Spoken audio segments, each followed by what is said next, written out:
Bébé palindrome est un jeu de défausse où il faut construire le premier puis le second brin du palindrome ADN et les séparer pour les répliquer en deux ADN fils identiques entre eux et à l'ADN parental, en se basant sur la règle du jeu des bébés ADN. Le gagnant est le premier qui a déposé toutes ses cartes. Un palindrome ADN a une séquence sur le premier brin identique à celle lue à l'envers sur le deuxième brin apparié correspondant, comme par exemple GAATTC.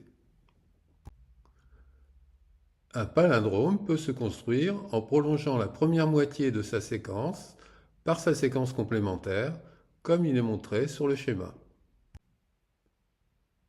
Voilà un exemple de palindrome ADN de 8 paires de bases, dont la séquence est prédéfinie dès la cinquième base par la première moitié du palindrome. Le deuxième brin sera démarré en face de la fin du premier brin pour respecter le sens 5'3' de la synthèse. Une fois terminé, les deux brins sont séparés avant d'être répliqués à leur tour de la même façon. Les deux brins fils seront construits indépendamment par les joueurs jusqu'à finir complètement les deux bébés palindromes. Les joueurs doivent avoir un total de 32 cartes en main pour construire les palindromes de 8 paires de bases. 3 cartes supplémentaires sont distribuées et les joueurs se défausseront de 3 cartes avant de débuter les constructions. Voilà les 54 cartes Génocard ADN et les deux jokers. Les jokers n'ont pas de valeur et peuvent remplacer chacun deux bases.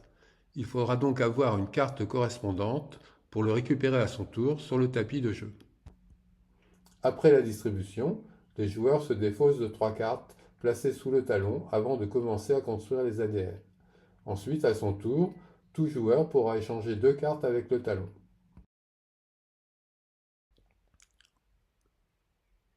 Le premier joueur démarre le premier brin du palindrome avec une carte que le second peut lui rendre en déposant une carte plus forte.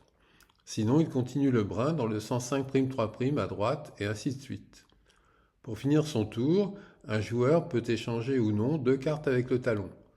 La séquence est contrainte à partir de la deuxième moitié du brin car il faut respecter les complémentarités des bases du palindrome.